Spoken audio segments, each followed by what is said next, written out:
and welcome to Soulful Sunday here at Ariel's Corner. This is Ariel Gatoga, and we are streaming live on YouTube. And moderating today are the lovely Dre, the lovely Honeypaw, and the lovely Deline. Thank you so much, moderators. And thank you so much, everyone, for joining us today. I hope you're having a wonderful Sunday. And happy dark moon. Tomorrow is the new moon. It's a great time to start the Prosperity and Money Magic course if you haven't already done it, or if you'd like to up your game on your prosperity. You can find that course. It's free, and you can find it by going to arielgatoga.com/PMM. P like Paul, M like Mary twice. Prosperity, Money, Magic. If you haven't done so already, please make sure you like the video, subscribe to the channel, and hit the notification bell. Choose all notifications so that you know when we're live and when we have new premieres and uploads and things like that. You can find our main website at arielscorner.com, arielscorner.com. And that's where you can find your all of our courses, our free booklets, free lectures, guided meditations, and all kinds of cool stuff. There's a lot of articles. I've been doing like 4 or 5 articles a week, so there's a ton of articles on there. I'm trying to make companion blog posts to go with videos. So a lot of people prefer to read than to listen. So I'm doing my best to get caught up with as many of those articles as I can, and I hope you enjoy them. We also, on our blog, have everything separated into categories as well. So you can, if you're only looking for specific kinds of articles, you can click on the different categories. There's Psalm Magic category, there's a Magical Theory category, there's spell casting guides, all kinds of stuff. So check it out, arielscorner.com, and you can click on the blog for all access to our articles. We have a chat thread going on this stream, so please chat amongst yourselves. And if you have any questions for me, you can put them right in that chat thread. I do work fairly early on Sunday, so if for some reason I've run over and I run out of time, I do apologize if I can't get to your question. But if that happens, just bring it on over to our Discord server or our private Facebook group. Now, if you're not on either of those, you can find links to the Facebook group and to the Discord server, plus all of our social media links on our main website, arielscorner.com, arielscorner.com, and those links are in the header and footer of each and every page. Now, if you'd like to donate to Ariel's Corner, you can do that by clicking on the donate link, which is in the footer of the pages on our website. Or if you prefer PayPal, you can use our PayPal portal, and that's at paypal.me/arielgatoga, paypal.me/arielgatoga. Or we also, you could use a super sticker, super chat, or super thanks right on YouTube if you feel like giving a donation and hanging out only on YouTube. We have a shop, and you can find that at arielscornershop.com, arielscornershop.com. Just in that main menu, make sure that you recognize that there's a link to our Amazon affiliate storefront, and also a link to buy the Oracle of Ashera deck. So if you don't want the main merch in the shop, but you want some other stuff, just check that main menu. All right, I think that does it. Let's get started here.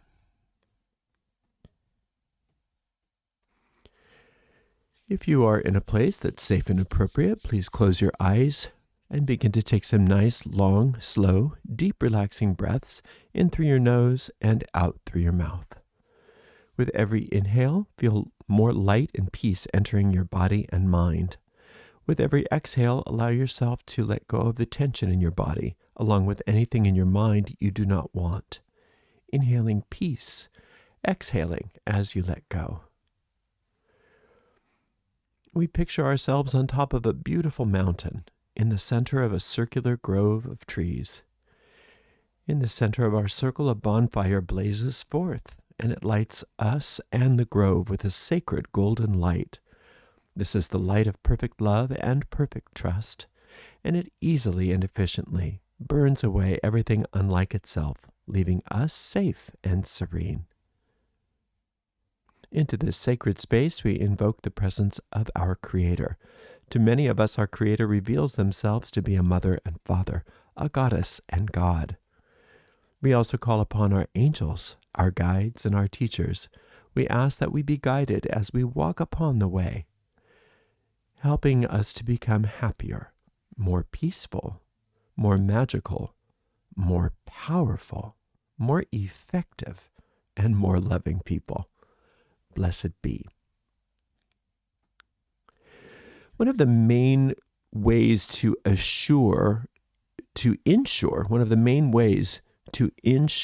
magical effectiveness is based upon how you start any magical operation, and that is with relaxation. Relaxation is the most important ingredient in anything that you do magically. In fact, if you can learn the art of relaxation, many of the need for spells is mitigated. A lot of things just end up working themselves out because you've learned how to retune your energy properly. A lot of times people think that they can't relax. They think that their bodies have some sort of volition of their own. And if that were true, your body would continue to function after you died. So obviously, the body has no volition of its own. It can't do anything by itself. It needs you to do it for it. So anytime you believe that you can't relax, remind yourself that you can. It's just a matter of practice, just like anything else. Practicing an instrument, practicing art, practicing a sport, practicing dance, practicing yoga. Any skill improves with practice. And the most important practice that anyone can be involved in is the practice of regular relaxation. Don't wait until you have a spell to perform to practice your relaxation. Practice your relaxation every single day. Recognize that it is the most important thing that you can do. If you want a peaceful mind, don't go for the mind, go for the peaceful body. Because remember that tension in the body is a symptom of tension in the mind, and you can reverse engineer the tension in your mind by relaxing the body. Going through the body with nice deep breathing, one section at a time, just telling yourself, my forehead is relaxed. My jaw is relaxed. My eyes are relaxed. The back of my neck is relaxed. My shoulders are relaxed, etc. Just taking some nice deep breaths and relaxing deeper and deeper. You want to try to allow yourself to sit in a place of relaxation every single day. And if you can, expand the ability to relax. If you can expand the time that you relax to up to 20, 30 minutes a day, you're going to notice that your entire life transforms. The connection between your physical tension and your mental states is profound. The connection between your physical tension and your mental states is profound. Stress and tension stems from a holding on in the mind. Sometimes we hold on to situations, we hold on to things, we hold on to people. And the very thing that we often want to eliminate in our life, we are hanging on to. And we don't even realize it because we don't take the time to relax our bodies. Now, if there is something that you really want to eliminate, one of the best things that you can do is take that thing, focus on that idea in your mind as you relax your body, and notice where you're holding on in your body as you think of the thing that you want to release. As you learn to relax the parts of your body that are the most tense in the presence of the thought of whatever it is that you want to release, you recognize that you're releasing the thing entirely from your body, and thus from your energy system, and thus from your mind. And then that thing has to be eliminated.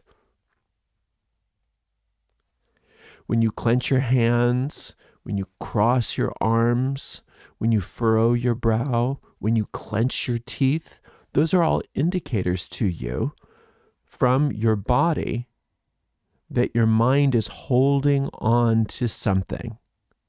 And you don't ever receive anything or maintain anything by holding on to it. In fact, the magical truth is what we release and let go of either is released and let go completely from our lives, or if it's something that is good for us, it actually expands.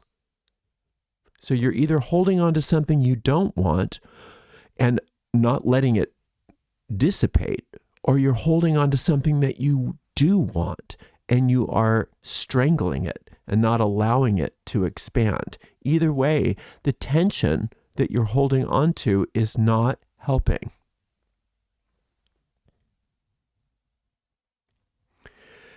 When you let go, you are trusting. And many of us have been taught not to trust. We are taught that we live in a world that is not trustworthy and that you can't depend on people. You can't trust people. And therefore, if you trust someone, you are putting yourself in a vulnerable place where you can be hurt. And so it's very understandable why we build so much tension in our bodies, because it's our way of defending ourselves from the things that we can't trust. Tension in the body is an indicator that we don't trust. As we learn and grow in our own practice and our own magical practice, we learn that let me say that again. As we grow in our magical practice, we learn that one of the most effective ingredients in successful magic is that of faith. Faith in the process of magic and faith in a higher power. When we say a higher power, we're not talking about a power that's somewhere outside of us. We're talking about the source of our life that is within us. And that higher power, that source of our life that is within us, is an intelligence. And that intelligence understands what our circumstances are and how to heal the circumstances that are not good for us, and how to increase and maintain and increase the things in our lives which are good for us. Infinite intelligence is one with our minds. As we learn how to trust in and have faith in this higher power, it's much easier for us to let go the tension in our minds and thus our bodies. I'm going to transpose that. It's easier for us to let go the tension in our bodies and thus our minds that is keeping the help that we desire at bay. This, as I said before, it takes practice. And just like any other method of expanding your sphere of influence, sometimes we have to start small. So just allowing yourself to have 5 minutes a day where you go through and relax your body for no other reason than you want to relax your body as a skill. Just like a painter may have 5 minutes where they practice a particular stroke of the pen, or a vocalist may practice a particular type of scale or blending their vocal registers every single day, not because of any other reason than it's a skill that they know that they require, that they will be able to use in other in songs or in pieces of artwork or whatever. Allowing yourself to just relax for the sake of relaxation, knowing that it's a skill that will be applied to your magic. There's a magical truism when we're casting spells that one of the things we must do is conjure a feeling, conjure an emotion that matches that which we desire. And many people struggle with this. They struggle with the idea of, for instance, if they're doing a spell for success in a career, they have a hard time conjuring the experience. Or they'll conjure something that's not really, that's not helpful. They think, well, once my career is really working, I'll be so excited. So they conjure the feeling of excitement. But would it be exciting if your career was working? Maybe initially, but ultimately, if your career was working day to day, it's not exciting. It's the new normal. There's a peacefulness about it. There's a certainty about it. There's a joy about it, but it's not necessarily exciting. So one of the best ways to conjure the emotion according to the spell that you are casting is simply to have the conjuration of relaxation, to conjure a peaceful state of mind. That is the all-purpose conjuration, no matter what your spell is. The ultimate goal for you in having success in your spell is to feel happy, is to feel peaceful, is to be content, not necessarily excited. So practicing the feeling of contentment makes a lot of sense. If you can find a way to have peace and relaxation and contentment each and every day for 5 up to 20 to 30 minutes at a time, you are in a place where you can, as you're casting a spell, conjure that same feeling in the presence of the vision of what it is that you want to achieve. Now, you may not be able to visualize very well, and that's okay. There's all kinds of ways to create the image of what you desire for your deep mind. Sometimes we do it with physical objects. We'll do it sometimes with candles. It symbolically gives us the image of what we want, or maybe a puppet, or maybe other kinds of tools on an altar. Very, very common. It's very common to have those kinds of visual aids on our altar when we're casting a spell, because not everybody is that adept at visualizing very clearly what they want, and you don't really need to be. As long as you can get the idea into your deep mind, that's all that's necessary. But what you really need on top of that is, in the presence of that visualization or that depiction of your desire, to be able to conjure the feeling of peace, relaxation, and contentment. Now, there's another aspect to the idea of relaxation that's very important, and it's what was taught to me as the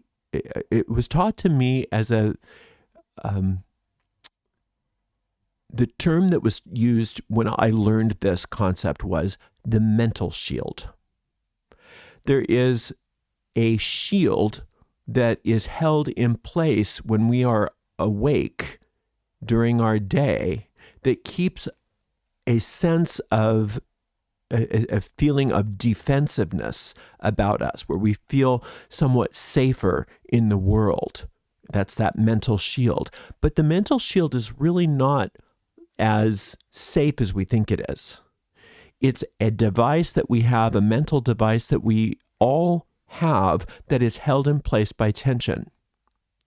And that tension, what it does is it gives us a false sense of security, where we're keeping, quote, them out and us in, so that we are not feeling so vulnerable. And so we get very tense in order to give us this false sense of security.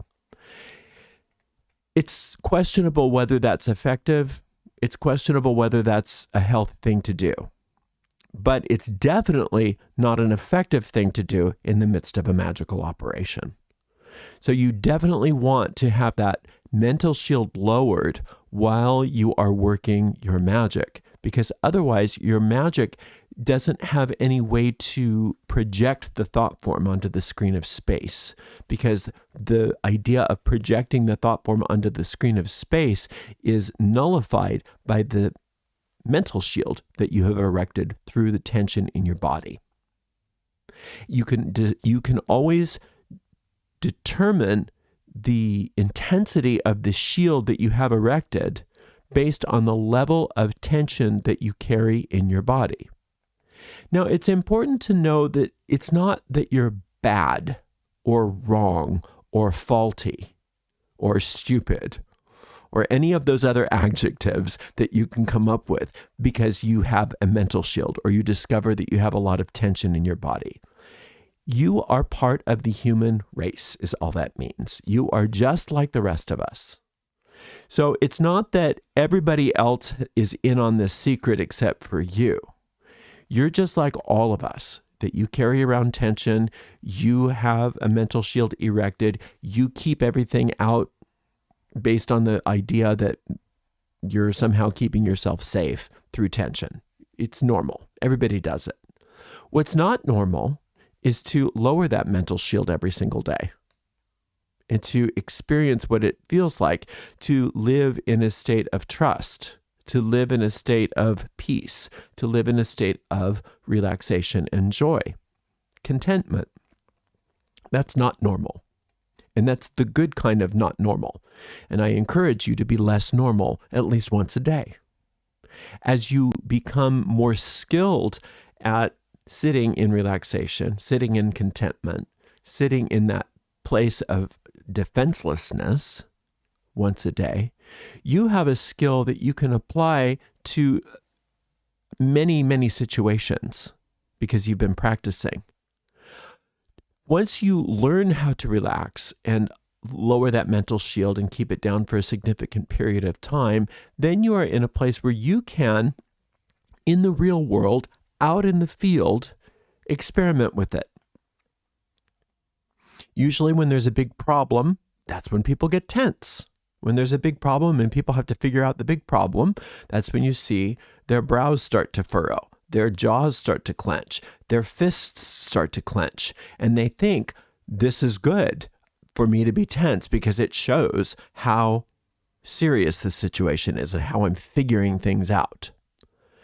And you can try something different once you have established this skill of relaxation.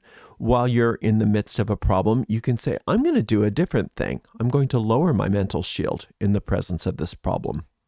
I'm going to relax my body. I'm going to relax my mind, even if I have to excuse myself for a moment and use the quote restroom, even though that's not necessarily what you're doing in there, just to allow yourself to lower that mental shield. In other words, relax your body, focus your mind, and allow yourself to be guided in the moment.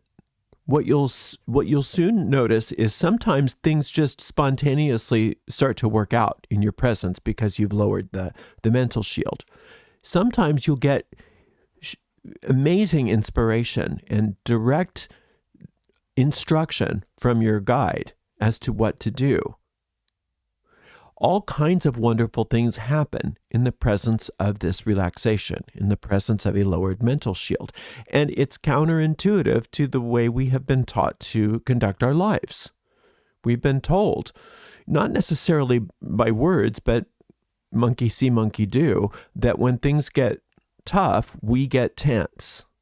The right way to respond to problems is through tension. And so we just have followed along, and we've learned that habit, and everybody does it, and we all think that we're doing the right thing, or we don't even question it. We don't even notice that we're doing it anymore. We just get tense.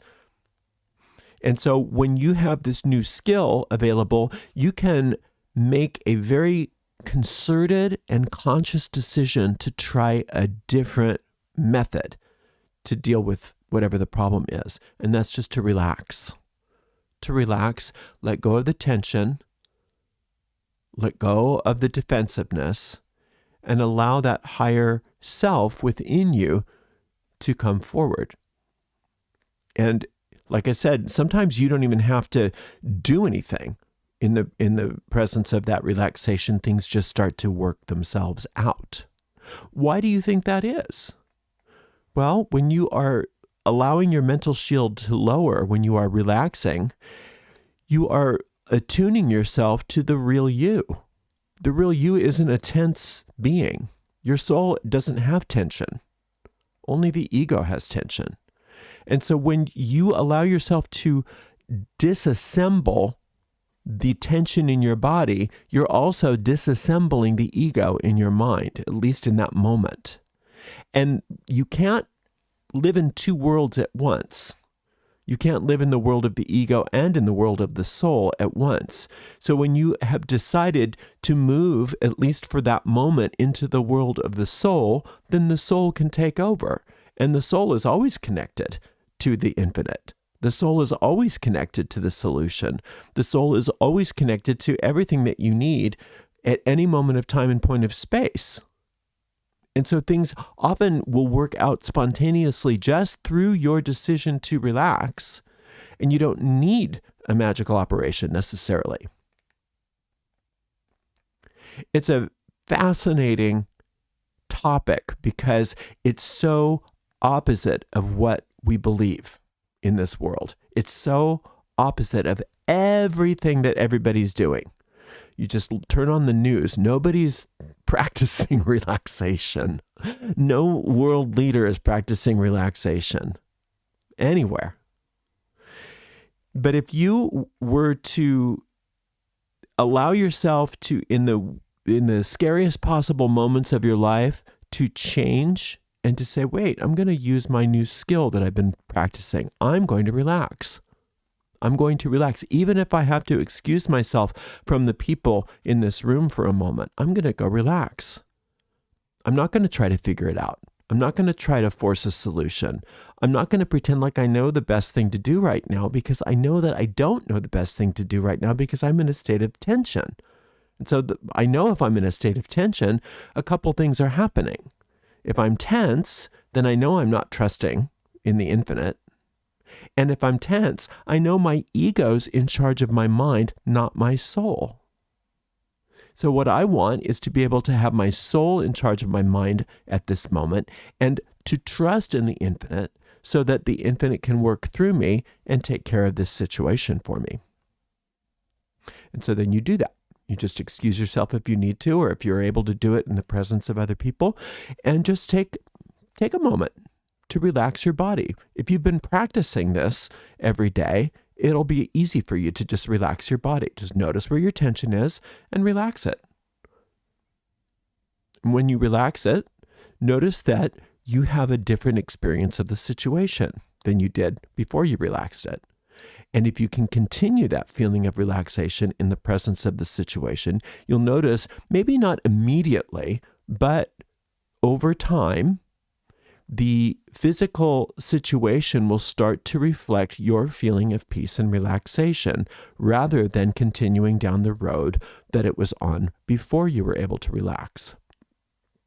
Sometimes that means that your situation is going to change in such a way that you're separated from these other people that refuse to relax. Sometimes that means that your relaxation is going to be contagious and they start to relax. It can manifest in all kinds of different ways. All that matters is that you learn to use your choice to relax to your benefit. And it is a choice. Many people think that they do not have a choice, that tension is the only thing they can do. It's the only way they can live their lives is with tension. And like I said, sometimes that means you have to start really small. Start with trying to relax that one part of your body.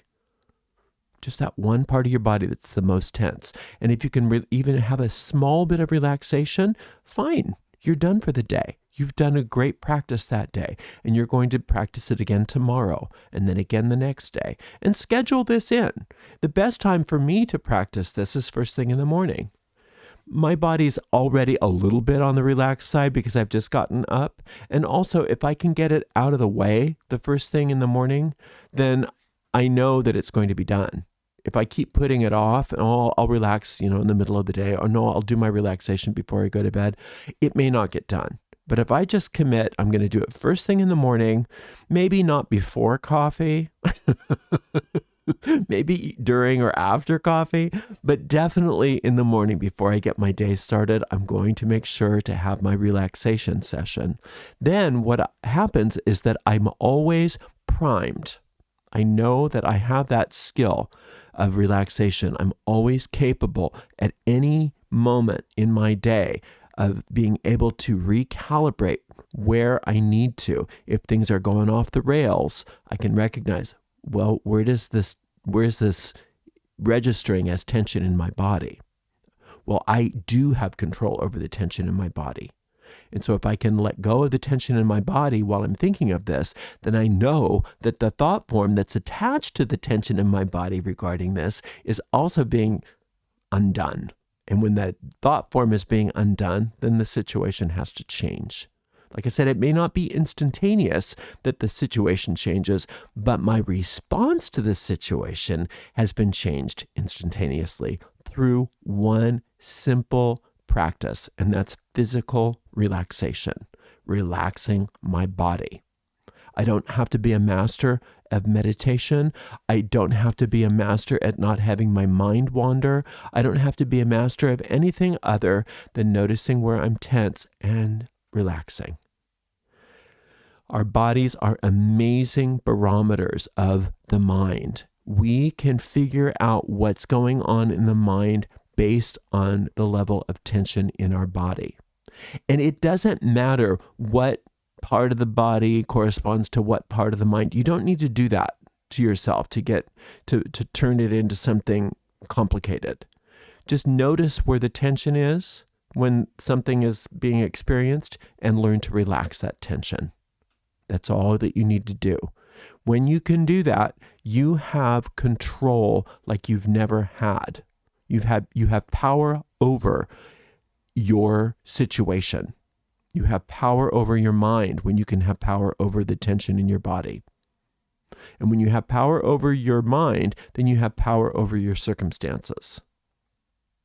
And like I said, it may not be that the circumstance fully changes, at least not right away, but your response to the situation changes immediately when you can relax in its presence. And when your response to a situation changes immediately, that means that you are being guided by a different part of the mind than you were before. And that guiding principle that exists inside that peaceful place in your body is capable of guiding you through anything successfully, no matter what. Like we said, it's infinite intelligence that creates you. And so therefore, infinite intelligence exists within you. And infinite intelligence can guide you as long as you are willing to tune into the infinite intelligence. You aren't tuned into infinite intelligence if your body's very tense. So you can recalibrate very easily simply by looking and experiencing simply by experiencing what your level of tension is in your body and lessening that tension. And like I said before, you do not need to be perfect at this. A small bit of relaxation does wonders. It's okay if you don't find absolute perfect peace and relaxation when you do this, when you practice this. Just allowing yourself to become a little more relaxed is amazing, because then you are turning your mind to face the infinite rather than facing the ego. If you just accept the tension as being inevitable or don't notice the tension and you're being run by the tension in your body, you notice that your maybe your jaw is really clenched or your abdomen is really tensed up, or your neck or your shoulders, wherever that tension is. If you don't notice it or you don't bother to change that, then that ego mind is definitely where you're turning to get your help. But if you just address the tension and relax it a little bit, what that means is that you've turned and faced a different part of your mind. The part of your mind that exists in peace, the part of your mind that exists in relaxation. And then that part of your mind is where you're facing, and so that part of your mind is then taking over to help you. You see how you don't have to be perfect at anything. It's just where you're facing, what you are addressing, what part of the mind you are addressing. And you know what part of the mind you are addressing based on whether you're getting more tense or more relaxed. It's a brilliant, easy, and, well, I don't know about easy. It's a brilliant yet simple principle that isn't talked about enough.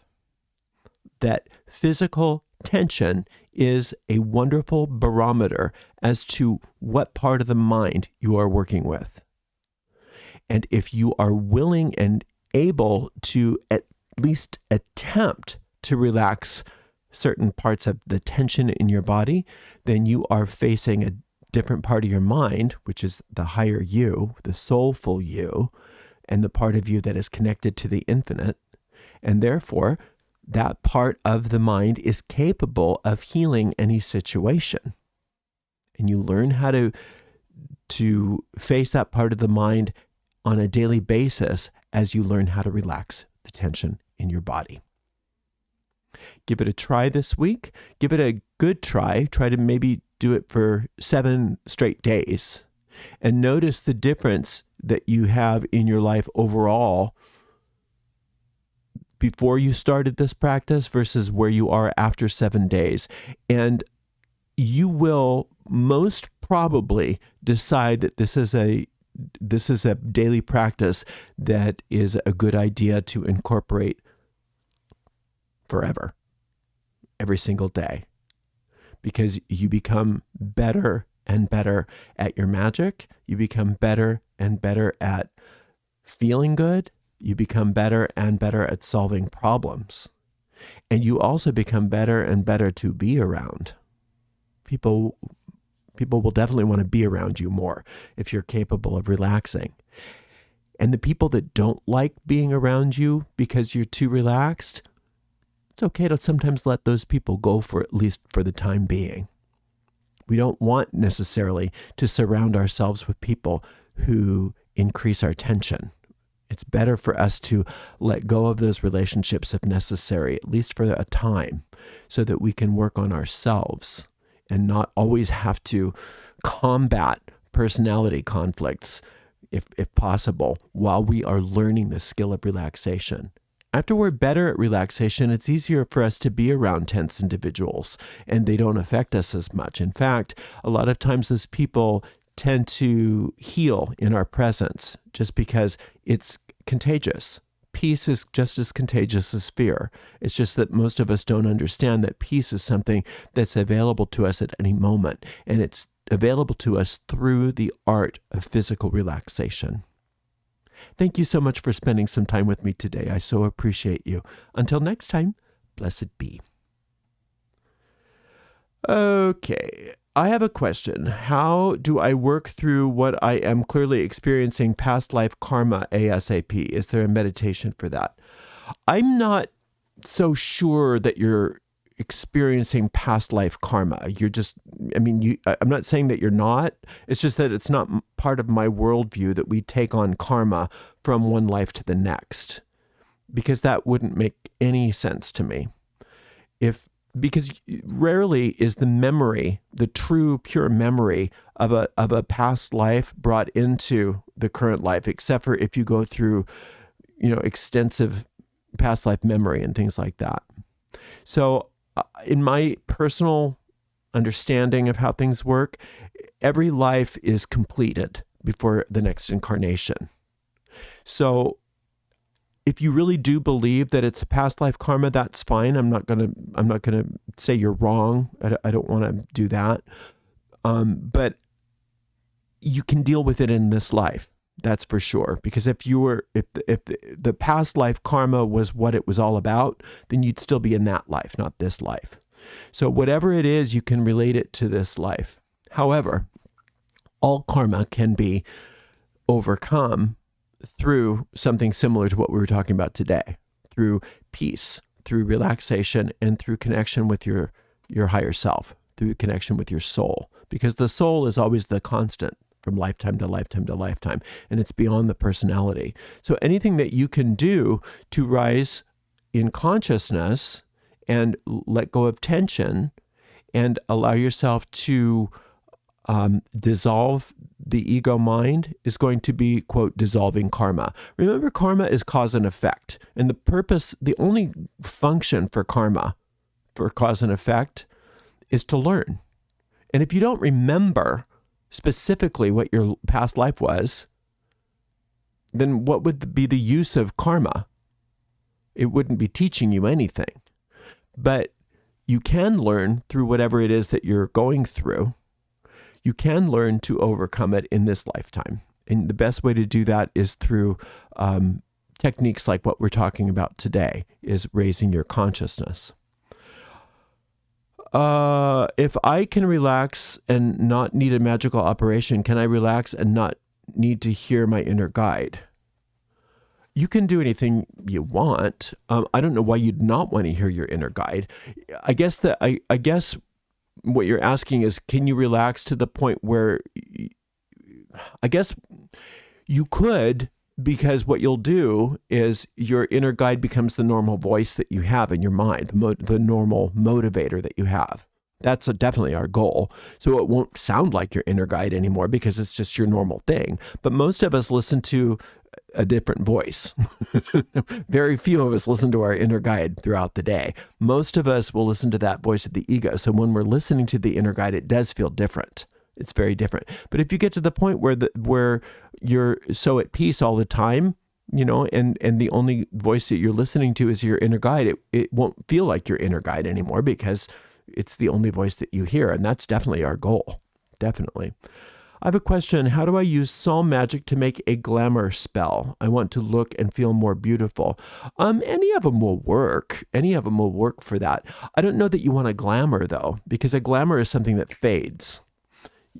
I would do maybe more of a beauty spell rather than a glamour, because glamour always fades. Glamour is by definition temporary. So if you want to just increase your overall beauty, that would probably be a better way to do it than to cast a glamour, because a glamour is something that's very temporary. It's an illusion. A glamour is an illusion. Whereas if you want just to increase your beauty, we don't want that to be an illusion. We want that to be something that's permanent. And I think that any of the contractual psalms personally are really good for that kind of thing. So Psalm 23, Psalm 91, all of them will work for that. Good. Oh, I missed one question. Okay. Oh, sorry about that. Can you please help me with spells so I can be more disciplined in my life? I need more discipline. Is there anything that you can recommend, please? Yeah, the Magic Minute is the best. You start out with 1 minute. And then if you can get that so that you're doing 1 minute every day for maybe a few days, then you increase it to 2 minutes. And then if you can keep that up, then you increase it to 3 minutes. And you keep going until you hit about 20 minutes.